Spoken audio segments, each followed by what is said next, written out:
शुरुआत में हमें एक प्लेन को दिखाया जाता है जिसका नंबर 571 होता है। वह एक उरुग्वे रग्बी टीम को साउथ अमेरिका से सैंटियागो, चिली की तरफ ले जा रहा होता है। इस प्लेन में 45 पैसेंजर्स हैं और जब यह प्लेन एंडीज पर्वतों के ऊपर से उड़ रहा होता है तभी यह एक बर्फीले तूफान में फंस जाता है। पायलट अपना कंट्रोल खो देता है जिससे प्लेन एक बड़ी चट्टान से टकराता है। प्लेन के दो हिस्से हो जाते हैं। आगे वाला हिस्सा जिसमें पैसेंजर्स हैं वह बर्फ में घिसकर बहुत आगे तक चला जाता है। बहुत सारे पैसेंजर्स मारे जाते हैं और जो इसमें बचते हैं वह बहुत मुश्किल से अपने आप को सेटल डाउन करते हैं। वे पायलट के पास जाते हैं लेकिन उसकी भी मृत्यु हो चुकी होती है। अब जो लोग बचे हैं वह एक दूसरे की मदद करते हैं। लेकिन जैसे जैसे रात होती है तापमान और भी ज़्यादा गिरने लगता है।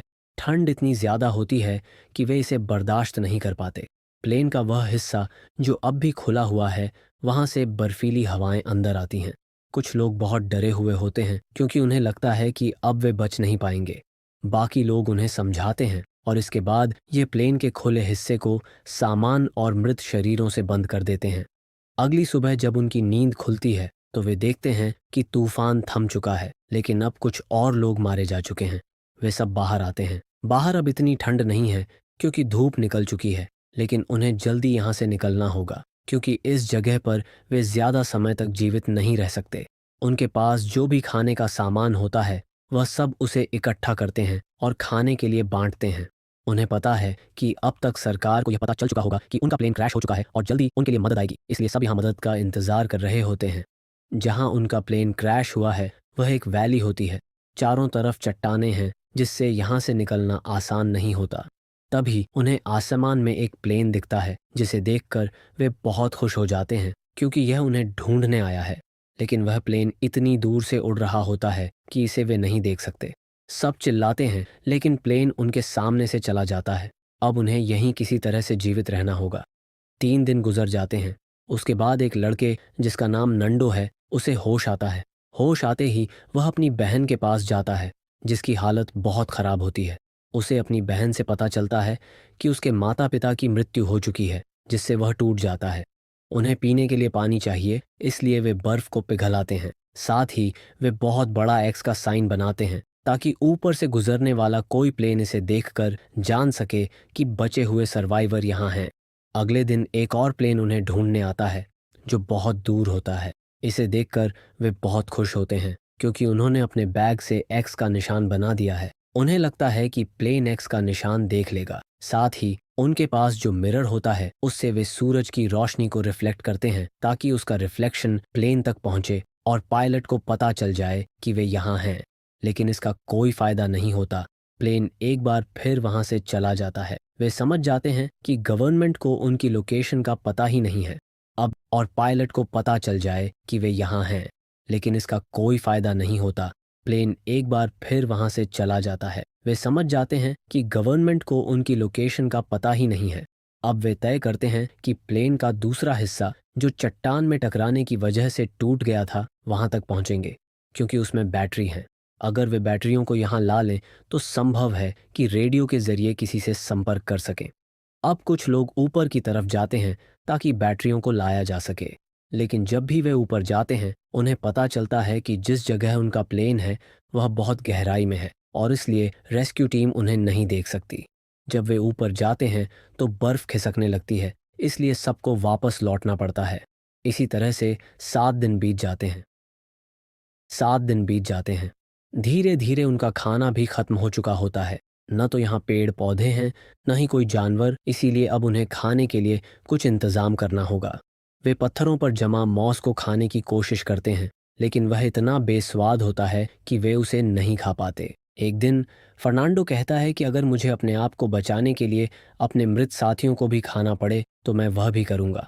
कुछ लोग इससे सहमत होते हैं लेकिन कुछ कहते हैं कि यह नैतिकता के विरुद्ध है और ऐसा नहीं कर सकते। जैसे जैसे दिन बीतते हैं उनकी भूख बढ़ती जाती है। वे अपनी सिगरेट और जूतों के लेस तक खाना शुरू कर देते हैं। हफ्ते बीत जाने के बाद उनकी हिम्मत टूट जाती है। फर्नांडो की बहन जिसकी हालत बहुत ख़राब थी उसकी भी मृत्यु हो जाती है। फर्नांडो ने इस एक्सीडेंट में अपने माता पिता और बहन को खो दिया और अब उन्हें अपनी जान बचाने के लिए कुछ करना ही होगा। इसलिए जो उनके पास है उनके मृत साथी और उनकी बॉडीज, उनसे ही वे अपना काम चलाने लगते हैं। कुछ दिनों बाद बर्फ में दबा हुआ एक बैग मिलता है। जब वे उसे खोलते हैं तो उसमें रेडियो होता है। रेडियो को ऑन करने के बाद उन्हें पता चलता है कि इसमें सिग्नल्स नहीं हैं, इसीलिए वे एक एंटीना बनाते हैं। उस एंटीना की मदद से सिग्नल्स आने लगते हैं।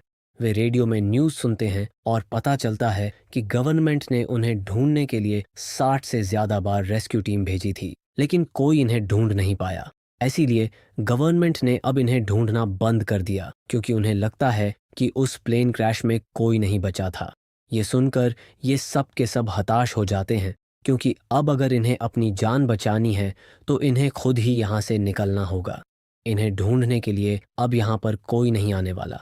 साथ ही यहाँ पर 5 लोग जो मांस नहीं खा रहे थे, अब उन्हें भी वही काम करना पड़ता है जिसके वह खिलाफ थे। अगले दिन इनमें से 3 लोग यहाँ से बाहर निकलने के लिए चट्टानों के ऊपर की तरफ जाते हैं। चलते चलते इन्हें रात हो जाती है, इसीलिए ये एक जगह रुक जाते हैं। लेकिन ऊपर बर्फीली हवाएं होती हैं, जिसमें इन्हें बहुत मुसीबतों का सामना करना पड़ता है। अगली सुबह मजबूरी में इन तीनों को वापस नीचे आना पड़ता है। ये बताते हैं कि यहाँ से निकलना इतना आसान नहीं है, ऊपर बर्फीली हवाएं हैं।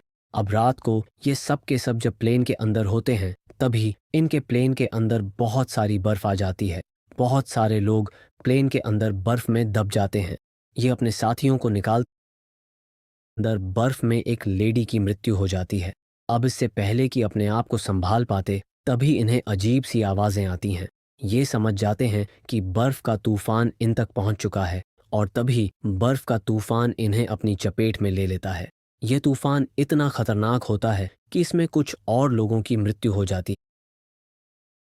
एक लड़का जिसका नाम न्यूमा है, वह अपना कंट्रोल खो देता है। वह प्लेन की खिड़की पर जोर जोर से मारने लगता है।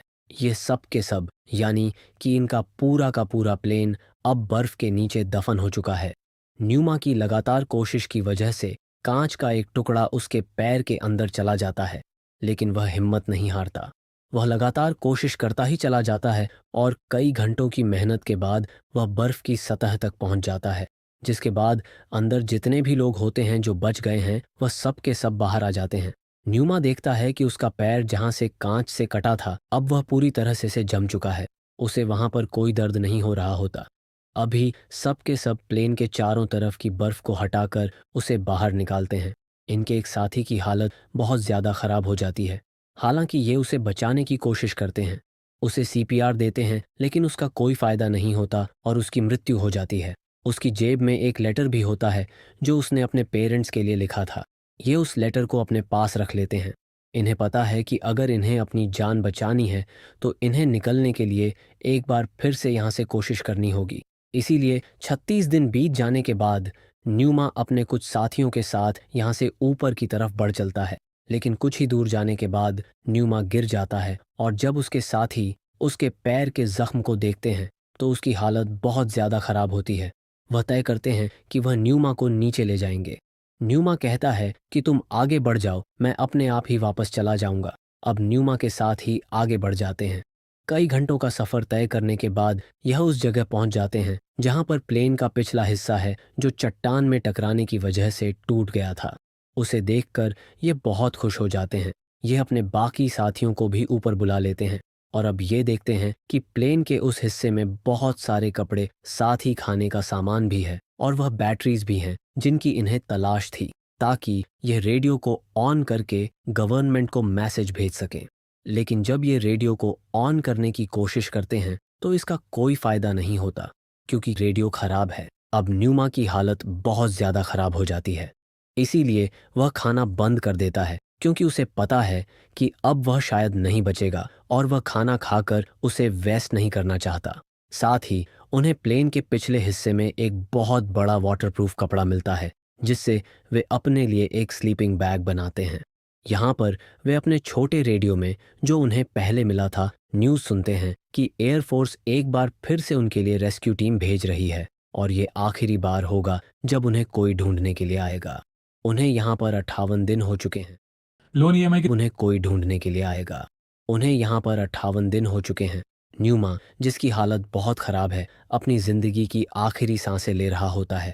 मरने से पहले वह अपने साथियों को कहता है कि मेरे मरने के बाद तुम मुझे अपना खाना बना लेना, इस तरह से मैं अमर हो जाऊंगा। अगर हम में से एक भी इंसान बच गया तो बाकी लोगों की कुर्बानी व्यर्थ नहीं जाएगी। इसके बाद न्यूमा की मृत्यु हो जाती है। न्यूमा के आखिरी शब्दों से सबको हिम्मत मिलती है और अब दो लोग तय करते हैं कि वह एक बार फिर से बाहर निकलने की कोशिश करेंगे। वे चट्टान के और ऊपर चढ़ना शुरू करते हैं। जब वे चट्टान के टॉप पर पहुंचते हैं तो देखते हैं कि चारों तरफ सिर्फ पहाड़ है और कोई रास्ता नजर नहीं आता। उन्हें लगता है कि वापस चले जाना चाहिए, लेकिन उन्हें पता है कि वापस जाने के बाद भी वे जीवित नहीं बच पाएंगे। इसीलिए वे लगातार आगे बढ़ना शुरू करते हैं। कई दिनों का सफर करने के बाद वे एक नदी तक पहुंचते हैं। ये देखकर वे बहुत खुश होते हैं और नदी का पानी पीते हैं, क्योंकि कई दिनों से उन्होंने पानी नहीं पिया था। तभी नदी के दूसरी तरफ एक आदमी घोड़े पर सवार दिखाई देता है। पहले उन्हें अपनी आंखों पर यकीन नहीं आता, लेकिन जल्दी ही उन्हें समझ में आता है कि यह सच है। वे चिल्ला चिल्लाकर मदद मांगते हैं, लेकिन वह आदमी उनकी बात नहीं समझ पाता, क्योंकि वह दूर है। इसके बाद वह आदमी पत्थर पर कागज लपेटकर उनके पास फेंकता है। साथ में लिखने के लिए एक पेंसिल भी होती है, जिससे वे अपनी पूरी दास्तान लिखकर उसे वापस फेंक देते हैं। वह आदमी उस लेटर को गवर्नमेंट और एयरफोर्स तक पहुंचा देता है, जिससे रेस्क्यू टीम फिर से सक्रिय हो जाती है। वह आदमी इन दोनों को अपने घर ले जाता है, जहां कई दिनों के बाद वे भरपेट खाना खाते हैं। उनके साथी, जो अब भी बर्फ में फंसे हुए हैं, रेडियो से सुनते हैं कि रेस्क्यू टीम उनके पास पहुंचने वाली है। इसके बाद वे अपने आप को तैयार करते हैं और जल्दी ही उनके सामने एक हेलीकॉप्टर आता है, जो उन्हें बचाकर शहर ले जाता है। वहां उनके परिवार वाले उनका इंतजार कर रहे होते हैं। सब अपने परिवार वालों को देखकर बहुत खुश होते हैं।